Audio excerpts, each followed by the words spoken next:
be honest, when you pull up to your front porch at the end of the day, does it welcome you? Does it bring a smile to your face? Or do you think, oh my God, I have so much to do to make this front porch look great? Today, we're talking about exactly that, how to reset your home's energy from the driveway and design a porch that welcomes you.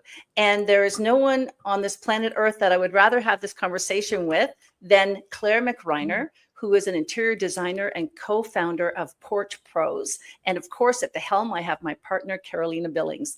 And Claire, I know, from being a realtor firsthand, how important curb appeal is, but you take it to a whole other dimension, my friend. So can you please tell us what is about the psychology of the front porch, and why is curb appeal, or sometimes we say soul appeal, so important? Thank you, Renee. So I think there's one thing about the front porch is that we stop seeing it because we just come in and out. Our lives are so busy and it's so easy to pass by. A lot of people find their backyards a little bit more private, so they're spending more time there. So it's just a very easily overlooked space. But the truth about your porch is that it's really like the handshake of the home. It is the first impression that you get of your home. It's the initial feeling you have when you come home. So the last thing you really want to do is feel like there's more work to do. So we've created a service where you don't have to think about any of that. We can seasonally update your porch without you having to lift a finger. Okay, loving that. So you take care of it, because it's just so easy to get caught up on everything that we forget to change our urns, or do the front decor. Correct. Or worse yet, we keep we make an investment on decorations, and then we keep putting the same thing, same old, right? Right. But what I love about your perspective and your approach is designing a porch that welcomes you home. Mm-hmm. We often hear curb appeal and the value of it's for others, it feels performative instead of holistic in something that heals you. So I'm loving what you bring to a jaded conversation. Let's put it to you that way. Well, and that's a really good point, Carolina, is doing it for ourselves. And what I like about Claire's approach and Porch Pro's approach, that's a mouthful, is that you really up the game with respect to beauty.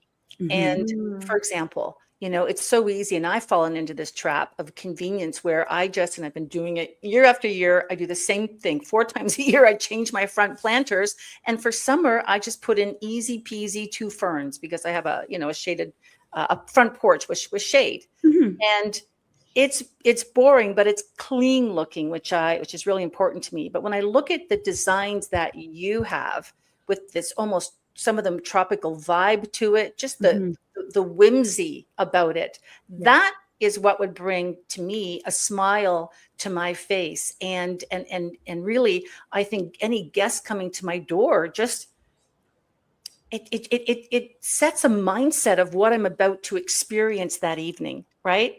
Like who puts pink flamingos in their front planters? I'll tell you who. I don't know, sophisticated, classy, whimsical people, right? I think it's really clever. So how did you come up with the pink flamingo idea? So we've named each of our color palettes to make it, again, easy. We've created a menu style selection for our clientele where they can actually choose the size of the package, more or less, for each season, and a color palette that goes with it. So our pink flamingo package, which seemed to be really popular this summer, is a tropical greenery with just pink, very tropical looking flowers that are inside.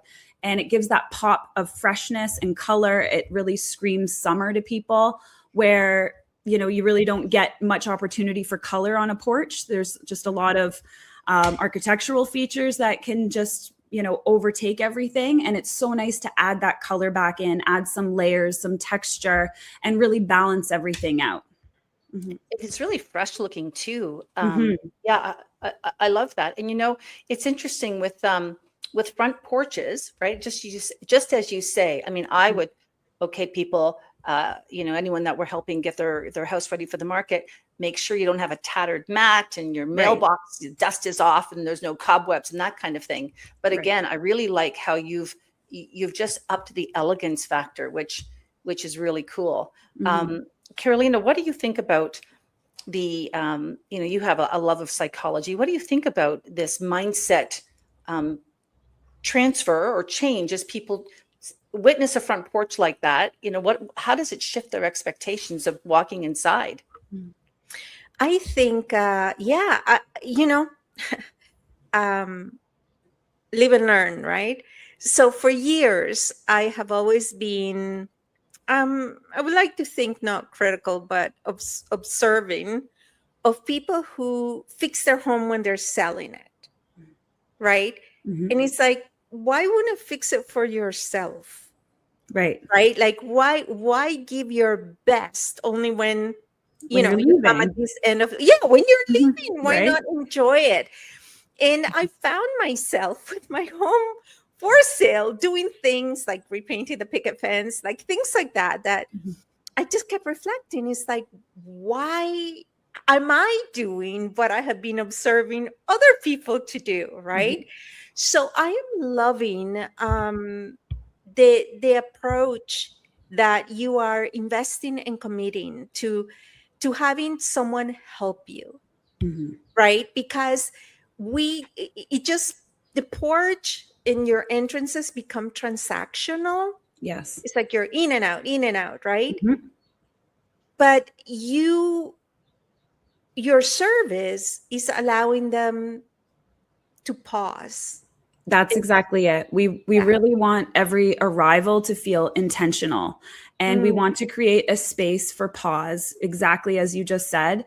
There's so much going on in our daily lives, and to come home and see anything that's not done just adds another thing to our list, and that can immediately throw us off again. You could be in some kind of mood already from coming home, and there's an opportunity to stop that and change how you feel before you walk into your home. And I think the most important element of that is having a clean and organized space, because whether it's outside or inside, it really reflects what's going on in our mind. Having that space around us clean keeps our mind intact in a way. So I just had a vision. I'm a publisher. Okay. So I just had a vision of a book for you, Lessons from the Front Porch. Oh, I love that. Okay, I'm going to take a note of that. We're gonna work with that, because you're gonna have some articles in our magazines. We have several magazines and stuff, and there's something to be said about the culture of the front porch that I think we've lost. There's an opportunity that's also there to help you connect with your community, and I think that's what we are losing as well. Even just sitting on your porch for a few minutes a day, waving at the neighbors walking by, it doesn't mean for them to walk right up. Watching the world go by. Exactly. It's that connection of bringing kind of the outdoors in without being all the way inside your house. It's just a blend of the two, which I love. Yeah, I think that is brilliant. Now I'm going to ask you the gorilla in the room question. Okay. What happens if you don't have a front porch? There's so many opportunities still to feel intentional with your arrival, even if you're just in an apartment building, but using the outdoor space is more or less the way metaphorical porch. Yes, exactly. So for me, I'm in an apartment unit here where I have a big balcony, and that's really my space to pause and to connect with the outdoors. And so of course I make sure that I have plants out there. I've designed the whole thing. I use river rock along the side. I've got deck tiles down. I have a hanging mosquito net to add a little drama, but also some drama, exactly. But also it's functional if the mosquitoes do come out. And just lighting, there's these little elements to bring that feeling of connection to the outdoors. Okay, I'm moving to a condo. I'm like inviting you for tea, because these are, that's one of the considerations, like not a big one, but in the back of my mind in moving from a property that has quite a bit of greenery. I'm in Markham Village. I know you're also headquartered in Markham. But moving from the whole bird and ravines and so much greenery into the city, right? Correct. Yeah. How to create those metaphoric spaces. Yeah, for tranquility. Yeah, if you don't have a porch, you can still have it. Yes. Right? Yeah. And your entrance in the same sense is Yeah. really just as important, because if there isn't an exterior space to be walking through, although you will have obviously the entrance of your building, which I'm sure will be beautifully done, which hopefully maybe even Porch Pros can help with. But the entrance of your home is equally important. So even just having something inside the front door there for you, and a clean space there where you know that you can just kind of come down from whatever was going on in your day, whatever might be in your mind. A transition space. A transitional space, exactly. Wow. I love how Brendan Bouchard always mentioned about how it's so important to leave something at the doorway. And he has a weird method of just tapping on a doorway before he walks through it, to know that before he comes into his home with his family and his kids, you know, any added stresses are no longer in that forefront of his mind. And I think we can achieve that with just a space and how we've designed it and how organized it is. I have to say, I have been on Claire's balcony, and just, I didn't know at all that she had designed it, decorated it. And I recall the feeling that came over me when because we were looking at the sunset, right? And she said, "Come and see the sunset." And I stuck my head out and I went, "Oh my God." It was like I stepped into a front porch in Atlanta, Georgia, or I don't know, the river rock that you had along, just like you said, along the outside, and then the wooden tiles and it was just so unexpected and so intentional. calming. Yes, intentional. I love that word that Claire brought is the intentionality of it. Right. So Claire, what response have you had from homeowners once they come home to their pink flamingo masterpieces, or some of the other works that you've done? What are some of the first responses that you get? The first response, the most common one, is that they wish they did it sooner. Because that's just always like, oh, why have I been struggling to do this? You know, I've never known what to do and what looks good. I just buy plants and I put them here and here. And there's always just something missing. But having that outsourced help, you know, especially someone with any kind of a design background that understands the elements and principles of design is huge, because we can now accent what you already have. We can enhance what you already have. We can create the symmetry. We can get the proper scale and proportion, whereas maybe that was lost. That's usually the most common thing that I see that is done incorrectly, interiors and exterior, and even just a rug, the proper welcome mat, but the right size. A lot of people will do just a dinky little tiny mat, whereas if you have a larger space, that shrinks it in. Actually, one of my design pet peeves is the wrong sized carpet, an area rug. And the front porch is another one of those places where if you just put a tiny little mat, but you have a very large porch, there's a missed opportunity to really ground the whole space and frame it. I have a huge porch, but a regular sized door. So you're going to have to come by and check my mat size. Maybe making a faux pas here, and I don't even know it. Your porch is always beautiful, Renee. Now, tell me, I love before and after, and I know before and after shots. And I know for those of you who have the pleasure of looking at us three beautiful women right now, you can see you can see the pink flamingo doorway planters that we were just referring to. But Claire, tell us, I think you sent a before picture that the homeowners had. Can you describe what that was, and then how this whole thing unfolded? Yes. So one of my clients, one of my previous clients already, she has a beautiful home that she spent years having built for her. Everything inside is custom. Everything about it is intentional, except the front porch. She had purchased just 2 planters. And again, busy lifestyle, big family, lots to do, and completely understood. And everything that she's done to date has looked beautiful, except these front planters that she had purchased beautiful faux flowers, and she just stuck them all in her planter and expected that to look like a finished look. And most people would have thought, sure, that could work. But what it was missing was the layering, the texturing. Everything was upright. Nothing was folding over, trailing. Everything was more or less one color. Natural. Yeah, it didn't look natural. Exactly. So the more organic something can look, especially when it's something of nature like plants, they can easily blend well together, but they can easily look wrong if they're too forced. So these were just very upright. The stems were showing. There were still tags on a lot of these little flowers. So I just kindly asked if she would like us to step in and do her front porch planters for her. And I let her know that we could use some of what she had so that we didn't have to purchase everything from new. And she was open to it. And so we kind of... So it wasn't so much about the silk flowers. Right. Now, the flowers that we do use a higher end flower from what you can just purchase at, say, like a Winners, or even obviously the dollar store isn't the greatest. But they're still artificial. They're still artificial. We can still do it. And I'm all for it, because these are the zero care. Yeah, like there's some in the property that I'm in, we face like all the different directions. Right. So anything west, right? It just bakes in the afternoon, and it's just non-sustainable to keep putting live plants. So I'm so happy to hear that you make artificial or evergreen product work. Yeah.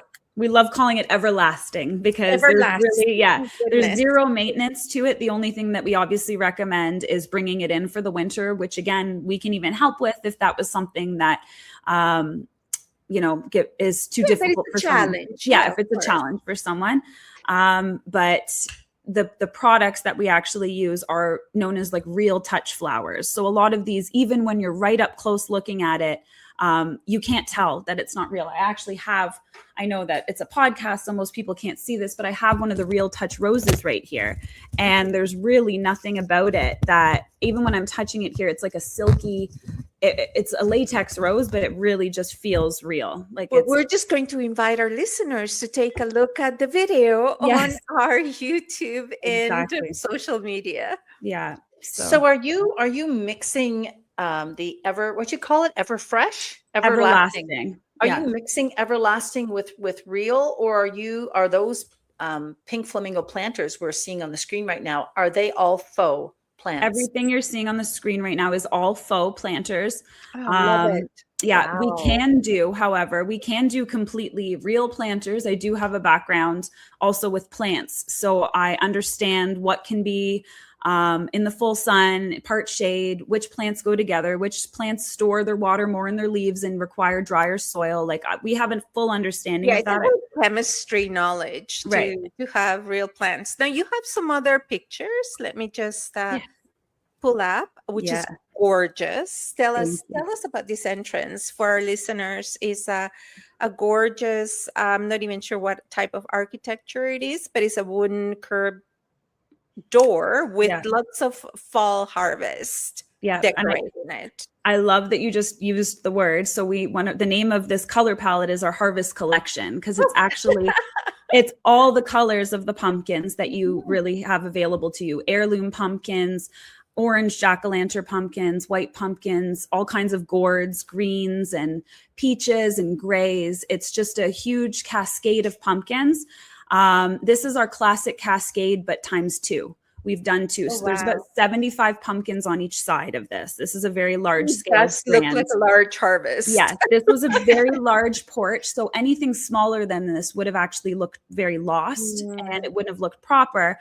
And believe it or not, the client here is actually an interior designer herself, whereas her life is just so busy that she doesn't have time to do the porch. But as an interior designer, she's expected to have something decorated there. So if she wanted to feel completed that fall, where she was just too busy to take on any more tasks herself, and she asked us to step in And we did, and she was very happy with this. Now, were these natural or These everlasting? are all real pumpkins. These are all edible pumpkins as well. We actually work with farms in our area, and we hand deliver, white glove service. We clean off all the pumpkins. We actually use a vinegar spray. We don't use any bleaches or chemicals. Okay. And that will help also deter any animals, any squirrels or bugs from getting at them. And we actually offer a full stop service where we will come back to the home and we will remove the pumpkins and we take them back to the farm at the end of the season where the pigs actually eat them. So it's a full sustainable cycle here. We don't like to produce any waste. Yeah, of course. Yeah. That's your environmental footprint. Exactly. Brilliant. How long would a display these and folks at home, these cascading pumpkins look beautiful. The rainbow colors are just incredible. How long will that last? So they are natural products. So it will depend, of course, on the weather as well. But as long as we get into at least mid-September, where it's cool enough for them to be outdoors and they're not baking in the sun, really, they should last right up until Halloween. So they do last about 4 to 6 weeks, depending on, they can last longer. And as long as we've done our treatment of covering them with the vinegar and cleaning them all off, also just to get off any dirt, we make sure they look beautiful for you. That really does help also preserve them. So as long as we've done our part. This is a lot of work. It is a lot of work. And I have to tell you, our audience, we're, unfiltered, proudly in our prime, like 55 to 75. Yeah, you don't want to be hauling pumpkins. Well, not only that, is the yard work and anything to this magnitude may not seem like a big ordeal, right? But it is, and it's so easy to, my son was here on the weekend and we were talking about the type of condos that I'm moving into, and I was showing him some lofts, and he says, he's a millennial like yours, young, strong people. He's like, oh, but that still has stairs. And I'm like, oh, sweetheart, I can still go upstairs. I'm like, okay, which one of us is right? It's like, are you seeing something I don't, or am I seeing something I don't? So that same weekend, the day after, I was going into the basement to do whatever. When I was coming up the stairs, I just stepped funny and I hurt my knee. Yeah. I'm like, darn kid, right? Like, jinx the stairs. But it's true, as we get a little bit into our midlife, right? To outsource services like yours. Yes. It just makes sense on so many fronts. Yeah. I don't think outsourcing should be seen as a luxury. I think it's really there to protect your time, your peace, give you more time with your family, give you more time to enjoy your home, and then, protect your body. Don't throw out your shoulder or your knee or roll an ankle because you're trying to pile up a bunch of pumpkins when we can do that for you. Especially for all the we can watch you. Yeah, you can watch. Independent ladies, which are with powerful women today. Right. Absolutely. I think that is brilliant. So you got another picture here also of harvest. Yes. Now, is that what is that? So that's actually that's a greenhouse. And so this is the client that she has a beautiful greenhouse in her backyard and she spends most of her time in the back. And so we wanted to decorate that for her because this is where she has her guests. She has a beautiful water feature and table and chairs and a fire pit back there. So this is where she actually spends most of her time. So we wanted to give her a little bit more back there. And this color palette, I know, again, our listeners can't see this image, but hopefully if they check on our video, they will. And we'll put the link to your website, which are where I'm sure, where you're in Instagram. I'm sure there's beautiful. Yes, our Instagram. Perfect. A whole gallery of beautiful pictures. This is we've named this the Morning Meadow for the color palette of it. And it's more or less like a botanical style collection of pumpkins in more pastels with peaches and grays and off-whites and pinks and deep greens as well. So just a very earthy palette. Yeah. And this, I would imagine, would also, sorry, Renee, I just the one that thought to go away. This is also a brilliant idea for gifts. Yes. Right? To give, your mom or your spouse or your grandmother a beautiful gift of the season, right? Yeah. That is just so lovely, because sometimes we're hesitant to invest in ourselves. Exactly. So this is a brilliant way to share with the ones we love. Yes. And we have I smaller love that. packages. We have smaller packages as well. It's not all just massive cascades. There's just little, we have the mini mound, the petite patch, there's different levels that you can go to. So yeah. Adorable. These are interesting names. I would have wanted to have been at that focus group. It's our favorite part. We're not going to lie. Yeah. My business partner is my best friend. This is our dream business that we finally got to start. And Melissa and I have a lot of fun coming up with these names, specifically our color palette names. But you do. So that's interesting. How is it? Well, let's a couple of things. Let's talk about people with your typical front porch, right? Like I have a larger front porch, but it's very basic. It's basically a slab of cement, in front of my big picture window. Mm-hmm. So other than having 2 planters at my front door and a little, in my case, I've got of all things, a church bench outside and a few chairs and a little table. But what are some design no-nos that people often break, with decorating the front porch, or what makes you cringe, Claire? Before the porch police comes to get you. Yeah. Yes. Aside from having, the wrong size of items, because like I said, you can easily have planters that are much too small for your entrance. You could have, sorry? Pet peeve. Yeah, pet peeve. Yeah, exactly. Scale. It's the scale. Yeah. And that's just such an easy way to elevate a space, is you can actually go a little bit larger and that's okay. But once you go too small, it just doesn't look right. But having anything on a larger scale can really just elevate that next feeling. It makes it feel grander. It can make a space feel bigger, which is a common misconception, that when you do something bigger, it can make it feel like a smaller space. Well, not if you're already in the outside. You can kind of get away with it a little bit differently on a porch than you can in a home. Other pet peeves that people do, not understanding if you have an asymmetrical or a symmetrical porch. So there's sight lines and visual points. And when you have a very symmetrical porch, you want to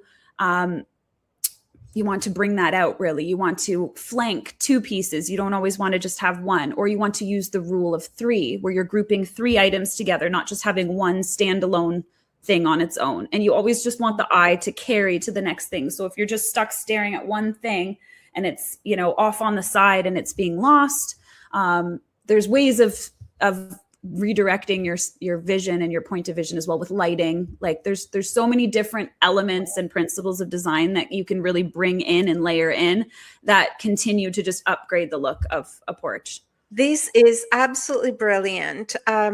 Well, as an amazing surprise, Claire is going to be decorating the entrance for our September 12th event here in the GTA.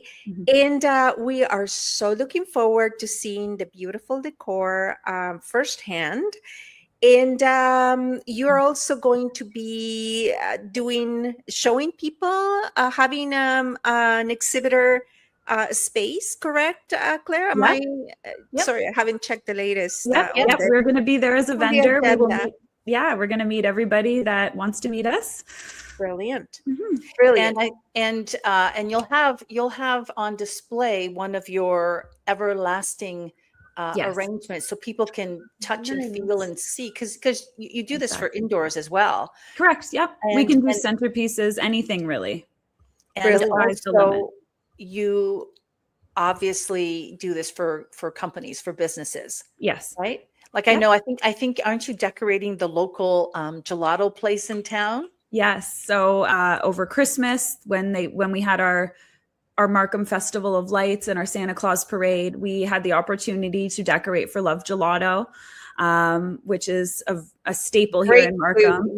Amazing, great company, great owners, everything, great product, everything's natural. They also work with a lot of the farms where we go and get our pumpkins. It's a full circle, support local type of situation. And we created cascading Christmas balls over evergreens that covered their gazebo outside, and we lit it up. And we also gave them a cedar arch over their bench that we also lit up, so that there was an opportunity for people to stop and take photos or just sit down and enjoy. Yeah. And just as soon as we finished building it, I was just leaving, and the least expected, a group of teenage boys actually came up and they were taking photos under it, which I wasn't expecting. I was expecting families or girls. I loved it. It was the best thing that could have happened in that moment. And yeah.